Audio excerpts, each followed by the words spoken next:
दादा का बीच प्रसंग पूरे विश्व में होता है। सौभाग्य दादा ने समय दिया। दादा का स्वागत है पटना संस्थान में। अब सागर दादा पूरे 40 मिनट ठाकुर भावधारा अपने अनुभूति स्वर को उद्बुद्ध करे। जय गुरु सधे। जय गुरु दादा, जय गुरु। परम प्रेम में शिशि ठाकुर, परम आराध्या जगत जननी शिशि वर्मा, परम पूज्य पाद शिशि बरदा, परम पूजनीय वर्तमान आचार्य शिशि दादा के श्री चरणों में मेरा कोटि कोटि प्रणाम।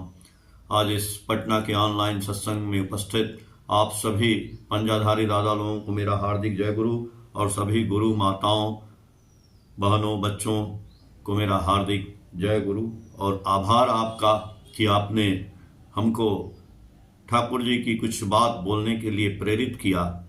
और अभी हमने देखा, मैंने सुना कि सभी लोग जो है, जितने लोग इस सत्संग में हैं, एक माँ आलोचना कर रही हैं और एक माँ ने जो संचालन कर रही हैं, एक माँ अभी भजन गाई, तो बहुत से लोग भजन गाए।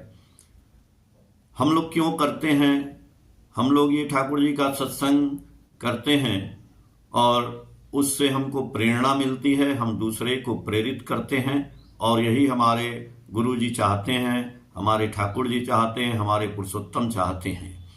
और दादा इतने दिन से इस मंच को बरकरार रखे हुए हैं। हम उनकी अभ्यर्थना करते हैं ठाकुर जी उनको शक्ति प्रदान करें कि ऐसे ही लगे रहें, ताकि निरंतर 24 घंटा वो ठाकुर जी उनके दिमाग में घूमते रहते हैं। एक माँ ने अभी भजन गाया, वो हमको बहुत अच्छा लगा। उसमें उन्होंने बोला कि तेरी रचना इतनी सुंदर तो तू कितना सुंदर होगा। बहुत बड़ी बात है। हम कल्पना कर रहे हैं कि हे प्रभु, हे मालिक, आपकी रचना, ये दुनिया, ये ब्रह्मांड, ये जो सब कुछ बना है, इतना सुंदर बनाया है आपने, तो आप कितने सुंदर होंगे। कस्तूरी कुंडली बसय मृग ढूढ़े बनमाय, ऐसे घटी घटी राम है दुनिया देखे नाय। कस्तूरी एक विशेष तरह का ऐसा चीज है जिसके अंदर से खुशबू निकलती है। वो हिरन के पेट में रहता है, मृग के नाभि में रहता है, और उस खुशबू से पराभूत होकर के वो मृग जो है पूरे जंगल में भटकता फिरता है, चक्कर लगाता है कि कहाँ से ये खुशबू आ रही है।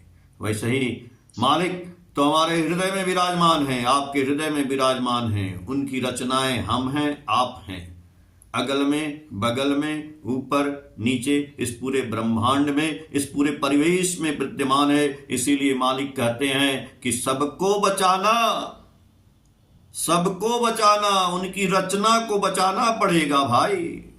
सबको बचाना, तब अपने बचना। इतना साधारण से में ठाकुर जी ने धर्म की बात बता दी। धर्म क्या है? ठाकुर बोले सबको बचा लो भाई, यही धर्म है। और जब सबको आप बचाओगे नहीं, बचोगे नहीं, आज पूरी दुनिया युद्ध के कागार पे खड़ी है। कब एटम बम गिर जाएगा, कब सर्वनाश हो जाएगा, कोई नहीं जानता है। एक बार ठाकुर जी के एक भक्त हैं जिनको आप लोग जानते हैं, अमेरिका से आए थे, रे हाउजरमैन। जब बर्मा में युद्ध हुआ था, तो जब युद्ध शांत हो गया, तो वहां के जो सैनिक थे, उन्होंने हमारे देश में ऋषियों को, संतों को, आज भी लोग आते हैं विदेश से हमारे देश, और ये आपके देश की इतना सम्मान है, भारतवर्ष का इतना नाम है कि लोग जानते हैं कि यहाँ पे शक्तियां हैं, यहाँ पे भगवान आए हैं, यहाँ पे लोग ऐसे ऐसे सन्यासी हैं, ऐसे ऐसे साधु हैं, ऐसे ऐसे अवतार हैं जिनके दर्शन मात्र से लोगों के उद्धार हो जाते हैं। आज भी लोग आते हैं, उस समय भी लोग आए। तो रे हाउजरमैन वो तो मिलिट्री के आदमी थे, उनको क्या लेना देना, उनको लैंग्वेज भी नहीं पता। तो अंग्रेजी बोलते हैं, यहाँ बंगला बोलते हैं, हिंदी बोलते हैं, उड़िया बोलते हैं, तमिल बोलते हैं, गुजराती, कुछ नहीं पता है। लेकिन वो आए थे जब युद्ध समाप्त हुआ, और उन्होंने पता लगाया, उनको ठाकुर जी के बारे में पता चला। वो ठाकुर जी के पास गए, पावना में आश्रम में रहे, ठाकुर जी का सानिध्य लाभ किए। सानिध्य लाभ करने के बाद आपको पता है उन्होंने एक किताब भी लिखी थी, ओशन इन टी कप। वो किताब अभी है देवघर में, आप ले लीजिएगा। इंग्लिश की किताब है, ठाकुर जी की जीवनी की किताब है पूरी की पूरी। उसमें उन्होंने बहुत सी बातें लिखी हैं, ठाकुर जी के साथ घटनाएं, जो जन्म की बात है, पूरा जन्म से लेकर मृत्यु तक की बात, सारा कुछ लिखा है। वो एक बार बताते हैं कि एक बार वो गए विदेश, मतलब अपने देश गए यहाँ से ठाकुर जी का सानिध्य लाभ करके। तो जब ठाकुर जी का सानिध्य लाभ करके गए तो ठाकुर जी ने उनको SPR बना दिया था, ऋत्विक का दर्जा दे दिया था कि आप दीक्षा दे सकते हैं। तो वो जाकर के विदेश में एक सज्जन को दीक्षा दे दिए, और दीक्षा देने के बाद उन्होंने ठाकुर जी का सारा नियम बता दिया, ऐसे ऐसे आपको करना है, तब आप कहीं भी बच सकते हैं। एक दिन जब वो फिर वापस आए, इंडिया आ गए ठाकुर जी के पास, तो उनका एक पत्र आया, जिनको ये दीक्षा दे के आए थे, उनका पत्र आया कि आप जो है अपने गुरु से, हमारे गुरु से जिनकी हमने दीक्षा ली है वहां पे हैं, उनसे पूछिएगा कि आज दुनिया जो है परमाणु युद्ध के कागार पे, आज भी देखिए परमाणु युद्ध की बात चल रही है, और उस समय भी था, उस दशक में जब वो दीक्षा दे करके आए थे, सन 1950 की बात है क्या है, तो उस समय भी परमाणु युद्ध का चक्कर था। तो उन्होंने लिखा कि मेरा एक बेटा है 20 साल का है और उसकी मां नहीं है, और ये हम इसको बहुत प्यार करते हैं, लेकिन हम चाहते हैं दुनिया कुछ भी हो जाए लेकिन ये बेटा मेरा बच जाए, इस परमाणु युद्ध में भी मेरा बेटा बच जाए। ये अपने गुरु जी से पूछिएगा कि कैसे बचेगा। तो ठाकुर जी से उन्होंने पूछा, ठाकुर जी बैठे हैं और ठाकुर जी उनकी बात सुनते हैं, रेआउजर महिंदा की बात, और ऐसे उंगली उठा करके अपनी तरफ इशारा करते हैं, ऐसे नीचे करते हैं इशारा। तो लोग बैठे थे, तो लोगों ने उनसे कहा कि ठाकुर जी इशारा कर रहे हैं कि यहाँ देवघर में आ जाएगा तो बेटा बच जाएगा, इसलिए देवघर में आएगा, बुला लीजिए देवघर में। लेकिन देखिए वो विदेशी आदमी है और वो ठाकुर जी के भक्त हुए, और उन्होंने क्या समझा, समझ का फेर है। ठाकुर जी बोलते हैं ना, अभी हम लोग क्या कर रहे हैं, हम लोग सत्यनारायण भगवान की पूजा करते हैं ना, आज जो सत्संग हो रहा है, रोज हो रहा है, ये रोज हम भी नारायण की पूजा कर रहे हैं। समझ का फेर है, मैं अभी नारायण की बात करूंगा। तो उन्होंने ऐसे उंगली को नीचे किया, नीचे। लोगों ने कहा कि देवघर में रहने की बात कर रहे हैं, आप अपने बेटे को देवघर बुला लीजिए, परमाणु युद्ध भी हो जाएगा तो भी बच्चा बच जाएगा। तो उन्होंने कहा कि नहीं नहीं, मेरे समझ में जो आता है वो ठाकुर बोल रहे हैं देवघर में नहीं, अपने चरणों की तरफ इशारा कर रहे हैं कि मेरी चरण में जो आ जाएगा, मेरी शरण में जो आ जाएगा वो बचेगा। मेरी शरण में आ जाना, मेरे चरण में आ जाना, यानी चरण पूजा नहीं, चलन पूजा, यानी मेरे शरण में आ जाना, मेरे चरण में आ जाना, यानी मेरे चलन में आ जाना। मैंने जैसे चलने को कहा है वैसे चलना, तभी वो बचेगा। तभी तो ठाकुर जी के एक भक्त और थे अंग्रेज, रॉबर्ट कमिंग। आज जो भी दिमाग में, देखिए हम बोलते नहीं हैं, ठाकुर जी जो बुलवाते हैं वही बोलते हैं, हम लोग कोई सोचते हैं दादा बोलते हैं, नहीं सोचते हैं ये बोलेंगे, पता नहीं फिर कहां से दिमाग उधर चला जाता है जिधर प्रभु मालिक बुलवाना चाहते हैं। तो ठाकुर जी के एक और भक्त थे रॉबर्ट कमिंग, वो भी अंग्रेज थे। तो एक बार बहुत दिन तक वो भी रहे, जब वो जाने लगे विदेश, अपने देश, तो उनको बहुत अच्छा नहीं लग रहा था, और फिर ये भी सोच रहे थे भाई हम आश्रम में हैं, ठाकुर जी के इर्द गिर्द हैं, ठाकुर जी के पास हैं, तो कोई आपत्ति विपत्ति काल व्यवधान कुछ भी आता है तो ठाकुर जी मेरी रक्षा कर लेते हैं।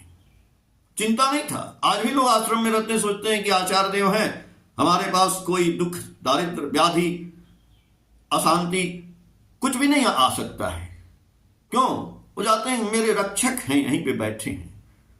वो जाते हैं ठाकुर जी के पास, बोलते हैं ठाकुर अभी तक तो हम आपके साथ थे, लेकिन अब तो हम अपने देश वापस जा रहे हैं, तो Thakur you guide me.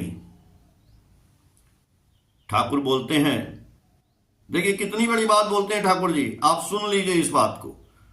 Thakur ji बोलते हैं यू लव मी, परम प्रेममय दुनिया के मालिक, विश्व चराचर के मालिक बोलते हैं यू लव मी, बहुत ज्यादा नहीं ठाकुर जी बोलते थे, सही बात एकदम बोल देते थे, पूरा परफेक्ट, और बहुत ज्यादा भी बोलते थे, दोनों बात था।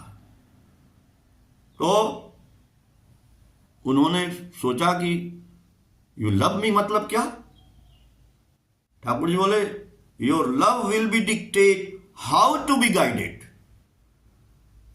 ये तो आपके प्यार पे निर्भर करता है कि तुम कैसे परम पिता से गाइड होते रहोगे। बहुत बड़ी बात है। आपने दीक्षा ले ली है, हमने दीक्षा ले ली है, हम सभी ने दीक्षा ले ली है। ठाकुर जी वैसे ही हम विदेश में ही समझिए हैं, ठाकुर जी तो है नहीं सशरीर, फिर गाइड कैसे हो रहे हैं भाई? आप कैसे बच रहे हैं पटना में हैं, आप कैसे बच रहे हैं पुणे में हैं, आप कैसे बच रहे हैं बंबई में हैं, आप कैसे बच रहे हैं लंदन में हैं, आप जर्मनी में हैं, फ्रांस में हैं, तेहरान में हैं, कहीं भी हैं, मैं कानपुर में हूं, कैसे बच रहे हैं? आपका प्यार बचा रहा है। आप कितना प्यार कर रहे हो। तेरी रचना इतनी सुंदर तो तू कितना सुंदर होगा, वही बचा रहे हैं। जब दिमाग में रखेंगे उनके प्रेम की बात, उनके प्रेम की चर्चा, उनके प्रेम की भावना, उनके प्रेम की उद्भावना, उनके प्रेम में अपने जीवन को बलिदान कर देना। प्रेम खाली कहना है, करना कुछ नहीं है, कुछ नहीं होगा। ठाकुर जी बोले भालोबासाई हले एकमात्र मुद्रा जादे आमरा शांति क्रय करते पारी। प्रेम का मतलब है तो लेना और देना, लेना देना नहीं है, प्रेम नहीं है। बस मुंह से बोलते हैं कि प्रेम करते हैं, हे माता जी, हे पिताजी, भाई जी, बंधु जी, पड़ोसी जी, दादाजी, हम आपसे बहुत प्रेम करते हैं। अरे प्रेम करते हो तो भैया भूखे को खाना तो खिला दो भाई। प्रेम करते हैं तो कुछ लो तो दो, कुछ उसकी जरूरत को तो पूरा करो। लेकिन खाली प्रेम करते हैं, करते कुछ नहीं। इसलिए ठाकुर जी ने कहा ऐसे नहीं सुधरेगा लोग। करता है नारायण की पूजा, नारायण की पूजा नहीं करता है, लक्ष्मी की पूजा करता है। नारायण की पूजा भी इसलिए करता है कि लक्ष्मी आ जाए। ठाकुर जी ने पूछा एक नारी होती है सती नारी, तो लक्ष्मी नारायण की पत्नी जो सती नारी है, और सती नारी वो होती है जो हमेशा अपने पति के साथ रहती है, हमेशा अपने पति का साथ देती है। उस नारी को कोई उठा ले जाए, उस नारी की पूजा करे, ऐसा हो ही नहीं सकता, क्योंकि वो नारी हमेशा नारायण के साथ रहेगी। हम केवल लक्ष्मी की पूजा कर लें कि लक्ष्मी आ जाए, संभव नहीं। आप मत करिए लक्ष्मी की पूजा। लक्ष्मी चाहते हैं नारायण की पूजा करिए। नारायण की पूजा करेंगे लक्ष्मी आ जाएंगी, केवल लक्ष्मी की पूजा करेंगे नारायण चले जाएंगे, लक्ष्मी भी चली जाएंगी। नारायण का मतलब ठाकुर जी ने बोला नर प्लस आयन, नर धन आयन।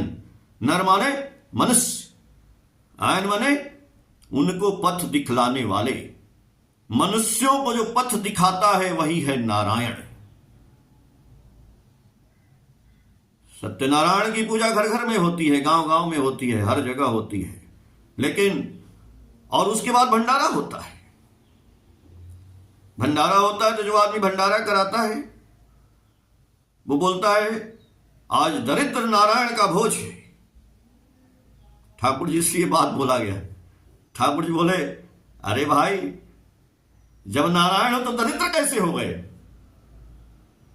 ये मैं पसंद नहीं करता हूं। ठाकुर जी बोले इस पे ऑब्जेक्शन है, नारायण दरिद्र हो ही नहीं सकते, तुम दरिद्र नारायण क्यों बोलते हो भाई? बहुत गड़बड़ बात है। अब उसी नारायण को धारण करना है। बहुत से लोग तो ठाकुर जी को व्यक्ति मानते हैं, शक्ति मानते ही नहीं है, आज भी नहीं मानते हैं। वो कहते हैं कि भगवान शरीर रूप में कैसे आए। मैं कहता हूं कि भगवान राम शरीर रूप में कैसे आए, भगवान कृष्ण शरीर रूप में कैसे आए, वो भगवान कैसे बने? क्या आपने राम को कहीं बोलते हुए उनकी बात को देखा है? राम ने क्या बोला कोई लिखा हुआ देखा है? नहीं, हमने तो नहीं देखा है। कृष्ण जी बोला अर्जुन से, वहां पे कौन लिख रहा था? कोई देखा है? वहीं पे कोई लिखने वाला बैठा था? कि कृष्ण ने क्या बोला? नहीं देखा है। कौन लिखा? वेद व्यास जी ने लिखा। क्या लिखा? तो वैसे तुलसीदास ने लिखा, वो तो राम के चरित्र की बात लिखे। वेद व्यास ने कृष्ण की बातें लिख दी। फिर भी हम उनको कहते हैं कि भगवान हैं। चलिए ठीक है, उनको भगवान मानते हैं। ठाकुर को भगवान नहीं मानते, ठाकुर को व्यक्ति मानते हैं। जबकि ठाकुर ऐसे भगवान हैं जिन्होंने अपने साथ प्रफुल्लदा, देवीदा, ऐसे लोगों को, बहुत से लोगों को अपने साथ रखा कि तुम मेरी बातों को लिखो। लेकिन यही आदमी, यही मनुष्य जो कहता है कि तेरी रचना इतनी सुंदर, और वही आज से 1000, 2000 साल, कई हजार साल बाद कहेगा ये कुछ नहीं थे, ऐसे ही थे। इसलिए ठाकुर जी, इसका प्रमाण होना चाहिए, इसका प्रमाण मिलना चाहिए। इसलिए तुम लिखो, मेरी बातों को लिखो, जागृत हो जाओ, लिखो, कागज खरीदो, इसको छापो, इसका ग्रंथ बनाओ और इसको लाइब्रेरी में रखो और इसको जन जन तक पहुंचाओ। चाहे बातों के माध्यम से याचन करो, चलचित्र के माध्यम से करो, सिनेमा के माध्यम से करो। आज तो बहुत अच्छी बात है कि वीडियो ये बन गया मोबाइल, और उनकी मनोकामना हम लोग पूर्ण कर सकें। आप एक आदमी को याचन करेंगे, 4 आदमी को मुंह से करेंगे याचन। ये जो कमलदा ने ये अभी फैलाया है, ये सत्संग की बातें आज सैकड़ों आदमी, हजारों आदमी देख रहे हैं। इसका मैं इसीलिए वीडियो बनाता हूं कि जो हम लोग बात करते हैं ये खत्म हो जाएगा। ये तो हमारे गुरुजी इसकी प्रेरणा मिला ना। आप कहते हैं गुरुजी क्या दिए? गुरुजी हमको प्रेरणा देते हैं भाई, इंस्पिरेशन देते हैं, इंस्पायर करते हैं। वही बात, जब हम उनकी चरण पूजा नहीं चलन पूजा में उतरेंगे तो गुरुजी हमको इंस्पायर करते हैं। क्या करते हैं? गुरुजी कहते हैं कि जब हमने अपनी बात को लिखवाया, छपवाया, जो उस समय जो भौतिक जो चीज का आविष्कार हुआ था उसका उपयोग किया, तो लिखवाया, छपवाया।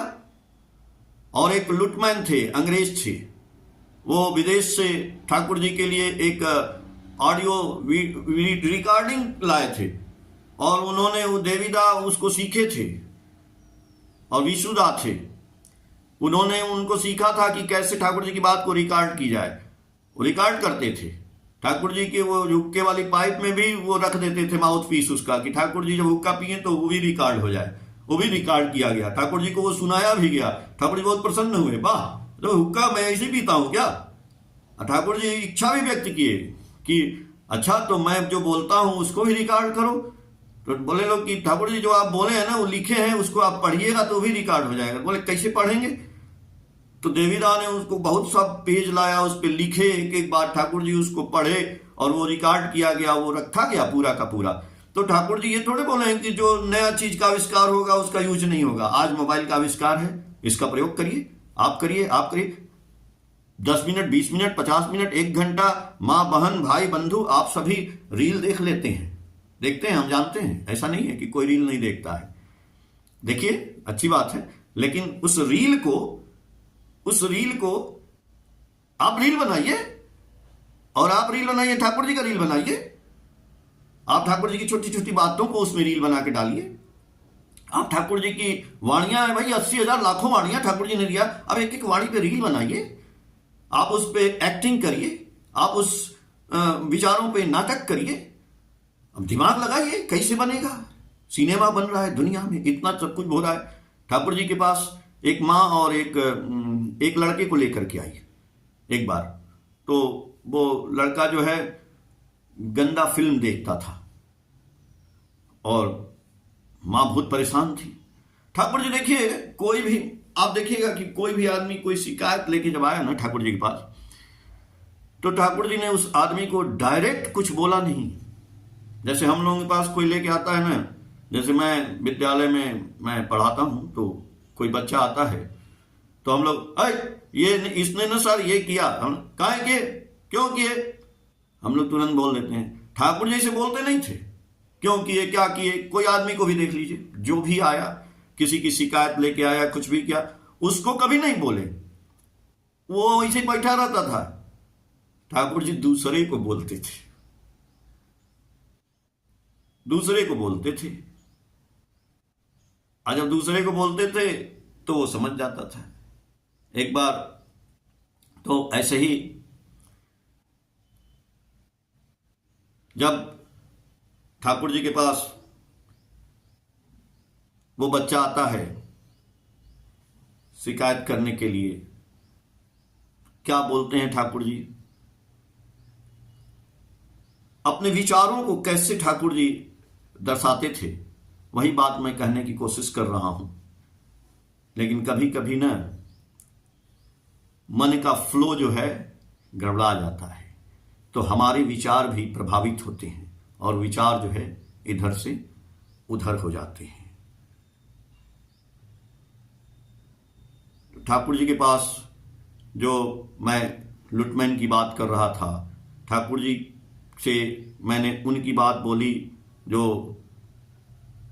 जा रहे थे अमेरिका। उन्होंने बोला कि Thakur you love me, Thakur you guide me. Thakur बोले you love me, your love will be dictated how to be guided. तो हम लोगों ने अभी बात किया, नारायण पूजा, लक्ष्मी पूजा, सब कुछ की बात की, लेकिन सबसे जरूरी है, सबसे जरूरी क्या है कि हमें गुरु जी की दीक्षा होनी चाहिए। और गुरु जी ने, ठाकुर जी ने इसीलिए उस नर को बचाने के लिए, नर को नारायण बनाने के लिए, उस नर को पथ दिखाने के लिए ठाकुर जी ने हमें ऐसा एक नियम दिया जिसको बोलते हैं दीक्षा। अगर हम दीक्षा नहीं लेते हैं ठाकुर जी से, तो हमारी ये जो है बातें, हमारा ये संस्कार, हमारा ये पूजा, ये सतनाम, ये आगे बढ़ नहीं सकता है। इस सिलसिले में बहुत से लोगों ने ठाकुर जी से प्रश्न किया कि हम आपके सिद्धांतों को बिना दीक्षा लिए हुए भी पालन कर सकते हैं। ठाकुर जी ने कहा कि आप पालन कर सकते हैं, लेकिन मन को एक खूंटे से बांधना पड़ेगा। यदि बांधेंगे नहीं तो ये प्रवृत्तियां ना, हमारी ये सारी प्रवृत्तियां हमें लेकर के एक जगह डुबा देंगी, क्योंकि हम अपने मन से चलेंगे। तो अपने मन से नहीं, एक जगह हम जब गुरु के नियम से बंधते हैं तो हम उनके मन से चलते हैं।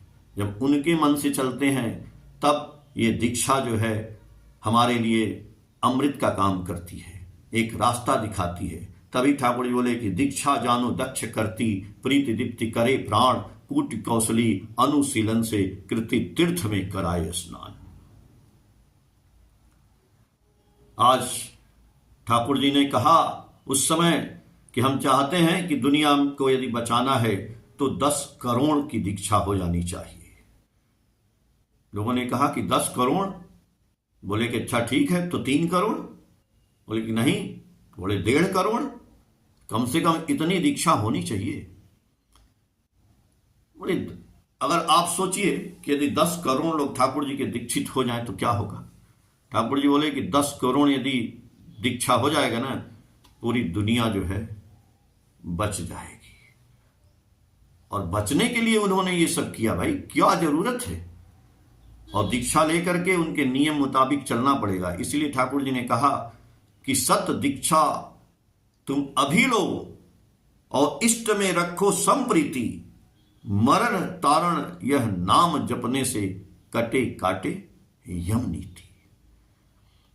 ठाकुर जी सन 1950 में, पहले जो है दीक्षा लेने की कोई उम्र नहीं थी, लेकिन बाद में ठाकुर जी ने इसका उम्र निर्धारित किया कि 12 साल के बच्चे को दीक्षा होगी जब वो 12वें में प्रवेश करेगा। उसके पहले उसको नाम दीक्षा उसके माँ, उसके पिताजी, उसके बड़े भाई नाम दीक्षा और इष्टवृत्ति करा सकते हैं। वो आज भी वो परंपरा विद्यमान है। क्यों? क्योंकि 12 साल में बच्चा जो है उसको समझ में आने लगता है, वो दीक्षा के जो नियम है उसका वो प्रतिपालन करने लगेगा। आज जो आदमी मुलुर मुलुर देख रहा है, जिस आदमी को हम आज देखते हैं कि कुछ नहीं कर सकता है, वही आदमी जब दीक्षा लेकर के ठाकुर जी के बताए हुए रास्ते पे चलता है तो कितना महान बनता है, आप लोग आज भी देख रहे हैं। बहुत से आदमी, ये सत्संग में नहीं, बहुत से आदमी बड़े बड़े डॉक्टर बन गए, बड़े बड़े इंजीनियर बन गए, नेता बन गए, अभिनेता बन गए, न जाने क्या क्या बन गए। उनकी प्रवृत्तियां उनको ढक चुकी थी, उन प्रवृत्तियों को हटाया गया। तो अब आप सोचिए, जब आदमी बन जा रहे हैं तो एक बच्चा, एक कच्चा बच्चा, एक कच्चा मिट्टी का घड़ा, यदि उसी समय उसको पकने के लिए डाला जाए तो वो जब बड़ा होगा तो कितना बड़ा बनेगा, कितना अच्छा बनेगा, कितना सुंदर बनेगा। लेकिन हम सत्संग में, हम तो चाहते हैं कि एक ऐसा भी सत्संग का मंच बनाया जाए जिसमें बच्चे आए और बच्चे ही इस सत्संग को परिचालित करें और बच्चे भी ठाकुर जी के बारे में बोले। 12 साल से ऊपर के हों।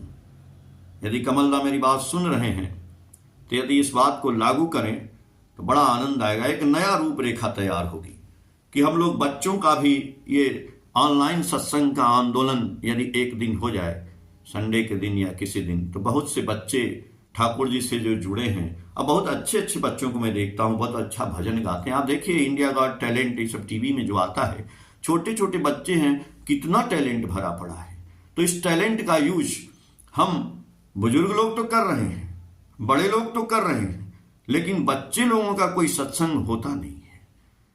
यदि बच्चे लोगों का भी सत्संग होना शुरू हो जाए, क्या आनंद आ जाएगा, बड़ा मजा आएगा।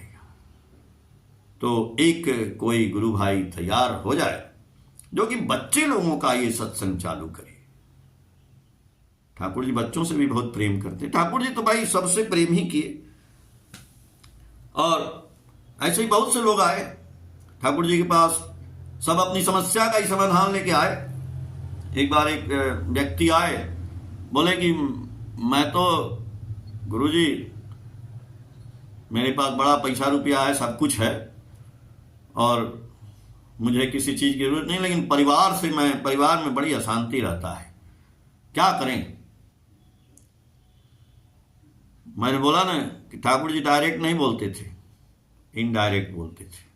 तो ठाकुर जी उनको बोले कि भाई मनुष्य आदमी जो है, यदि शराब की दुकान पे जाएगा और पूछेगा कि भैया शराब पीने से क्या होता है, तो दुकानदार बोलेगा कि भैया हम क्या बताएं, आप एक गिलास शराब पी लो तो पता चल जाएगा। ठाकुर जी ये बात बोले उनसे। अब उनको समझ में बात नहीं आई, तो और ठाकुर जी के जो भक्त थे वो लोग बोले कि आप आइए, मैं बताता हूं कि क्या बोले हैं। वो बोले हैं कि जब शराब पियोगे तब पता चलेगा, उसका नशा चढ़ेगा तब पता चलेगा।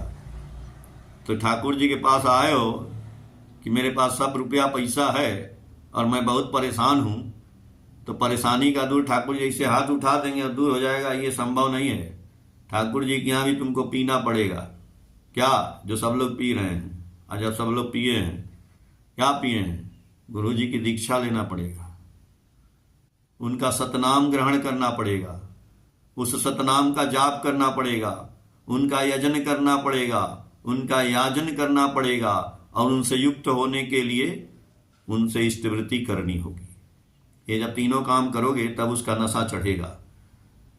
तो नशा चढ़ेगा, ठाकुर जी ने नशा के ऊपर भी बोला है, नशा तुम्हारा जिस तरह, जिसमें जिस प्रकार आचार व्यवहार चरित्र भी धरे वही आकार। हम चाहते हैं कि मेरा आकार, विचार, चरित्र सब कुछ ठाकुर की तरह हो जाए, ठाकुरत्व जागृत हो जाए। तो ठाकुर की तरह से नशा होना पड़ेगा, ठाकुर जी की तरह से नशे में डूबना पड़ेगा। इस चराचर में, इस परिवेश में ठाकुर जी ने सबसे प्यार किया, आपको भी प्यार करना पड़ेगा। सबसे पहले तो महाराज हमको अपने आप से प्यार करना है ना। हम दूसरे से प्यार क्या करेंगे, हम अपने शरीर से ही प्यार नहीं करते हैं। हम क्या हैं, ठाकुर जी ने कहा कि तुम आत्मा हो। कहां बोले थे, पुण्य पोथी में बोले थे। पुण्य पोथी में ठाकुर जी बोले, मानुष एक पाखी पोसे ताकि खेते दीते हवे। मनुष्य एक पक्षी पोसता है तो उसको पोसने के लिए खाना देना होता है। मनुष्य एक मुर्गा कुछ पोस लिया तो उसको खाना देगा ना, कि खाली पोसना हो गया। अगर उसको आप खाना नहीं देंगे, उसको एक खांचे में बंद कर दीजिए, तो मुर्गा को भूख लगेगा तो क्या करेगा? उसी खांचे पे ऐसे इसे मारेगा, वो खांचा टूट जाएगा, मुर्गा भाग जाएगा। तो ठाकुर बोले ई पाखी के पक्षी क्या है? ठाकुर बोले ये तुम्हारी आत्मा ही तुम्हारी पक्षी है। आत्मा तो इस आत्मा को भोजन देना पड़ेगा, खाना देना पड़ेगा, नहीं तो ये आत्मा भूखी रहेगी। भूखी रहेगी, पिजड़ा कहाँ है? ये शरीर ही पिजड़ा है। इस शरीर के पिजड़े को खा जाएगी वो आत्मा। तो आत्मा खा जाएगी तो क्या होगा? पिजड़ा में छेद हो जाएगा। तो कभी यहाँ दर्द होगा, कभी यहाँ दर्द होगा, कभी यहाँ दर्द होगा, कभी यहाँ दर्द, कभी पैर में, कभी पेट में, कभी लीवर खराब, कभी लंग्स खराब, कभी कैंसर हो गया। आत्मा खा गई शरीर को। तो आत्मा को खाना क्या है? भगवान का नाम, सतनाम। इसीलिए ठाकुर जी ने कहा कि सत दीक्षा तुम अभी लो, इष्ट में रखो संप्रीति, मरण तारण यह नाम कटने से कटे काटे यकाल यम नीति। समय गवाया पथ खोजन में, अनुष्ठान का आडंबर अनुष्ठान ही पाया, तुमने पथ गया चूल्हे भाड़। समय नहीं है बाबूजी, भैया जी, ये सत्संग रोज रोज सुन तो रहे हैं, लेकिन समय कहां है? आज का समय आज खत्म, पल पल प्रतिपल हर पल। इसीलिए सांस सांस पे नाम ले, सांस व्यर्थ न होए, ना जाने से सांस का आमन होए न होए। बड़े भाग्य की बात है, ये शरीर मिल गया है हम लोगों को, वो भी परमात्मा से जुड़ गया है, ठाकुर से जुड़ गया है निसंदेह। इसीलिए ठाकुर जी की बात मैं कर रहा था कि उन्होंने अपनी बातें लिखवाई, छपवाई, कि हजारों साल बाद भी लोग ये न कहें कि ये भगवान नहीं थे, ये व्यक्ति थे। अरे मैं कृष्ण की बात किया, मैंने राम की बात की, उनकी बातें तो मैंने देखी नहीं, लोगों ने लिख दी, हम वो पढ़ते आ रहे हैं, उनको भगवान मान रहे हैं। लेकिन ठाकुर जी अपनी बातों को लिखवाया, छपवाया, बचवाया, और सब लोग ये सत्संग में सुन रहे हैं, अब फिर भी उनको भगवान न माने। ये कैसा खेल है? नारायण नारायण नारायण एक बालक थे ध्रुव, नारायण नारायण रट रहे थे, नारायण नारायण एक पैर पे खड़े होके बहुत दिन तक नारायण नारायण नारायण सुन रहे थे बात। लेकिन नारायण कहे मैं उसके पास जाऊंगा नहीं। नारद को बुलाए, नारद जी इधर आइए, उस बालक को जाके दीक्षा दीजिए, तब मैं जाऊंगा।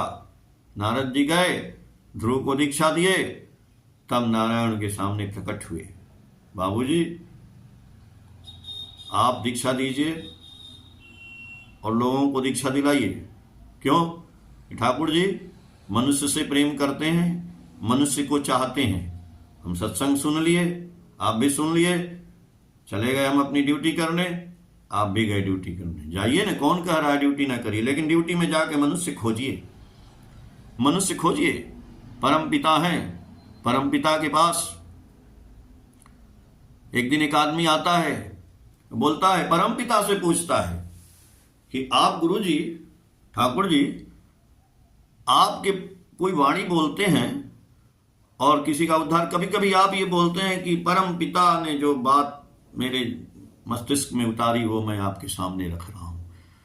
तो परम पिता कौन है? हमको तो दिखाए नहीं आप, परम पिता के बारे में बताइए। आपके भी यानी कोई परम पिता है, आपसे भी ऊपर कोई है, और फिर आपको आदमी कहता है कि आप ईश्वर हैं। How it's possible? ये कैसे संभव है?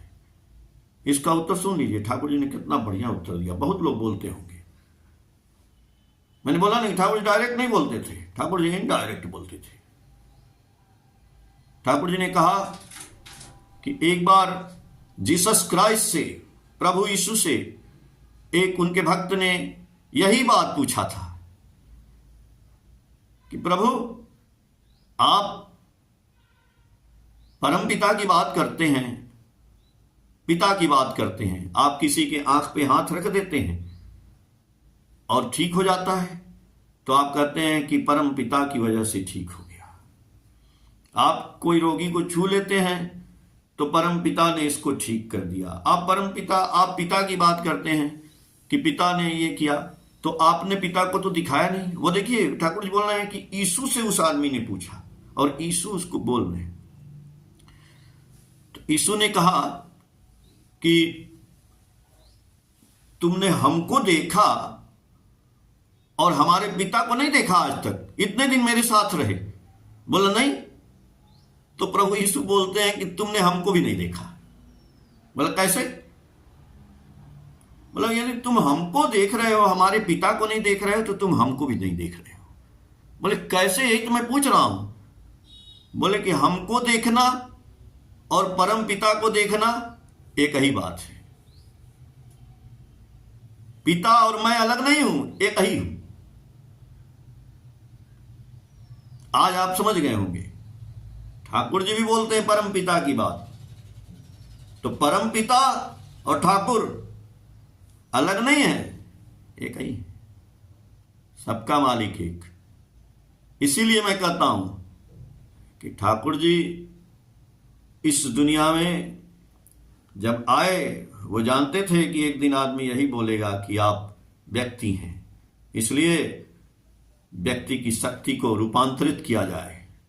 एक दिन एक बच्चा को मां लेके आती है और बोलती है कि ठाकुर जी ये बच्चा बहुत गंदी फिल्में देखता है।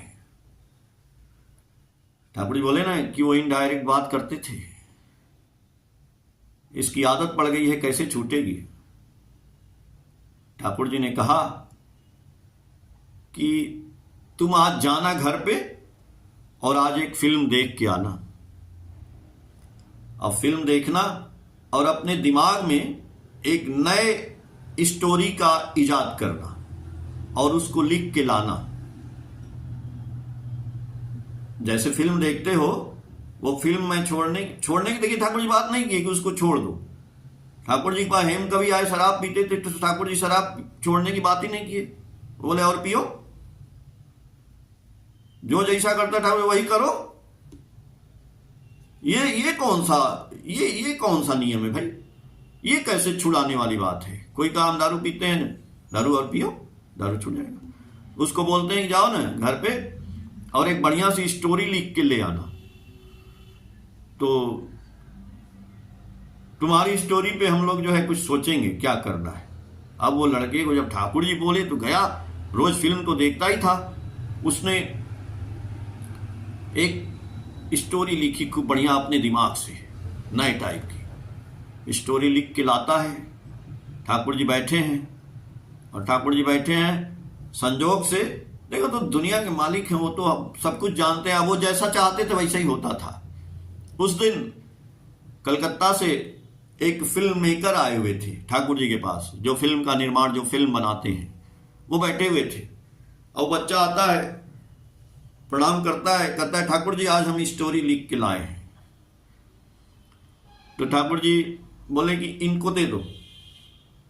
वो कलकत्ता से आए थे फिल्म मेकर, जो फिल्म बनाते थे, और उनको बोले कि आप देखिए ना जरा, इसकी ये बच्चा है और इसने अपने मन से जो नया एक कहानी फिल्म बनाने के लिए लिख के लाया है, इस पे क्या फिल्म बन सकती है। अब वो फिल्मकार महोदय उस कहानी को पढ़ते हैं और बोलते भी हैं कि हाँ बहुत अच्छा लिखा है, आपकी इच्छा, यदि आप चाहेंगे तो फिल्म जरूर बनेगी। बदल गया बच्चा। गंदी फिल्में देखने वाला बच्चा जो नालायक था वो लायक बन गया। नायक नहीं खलनायक हूं मैं।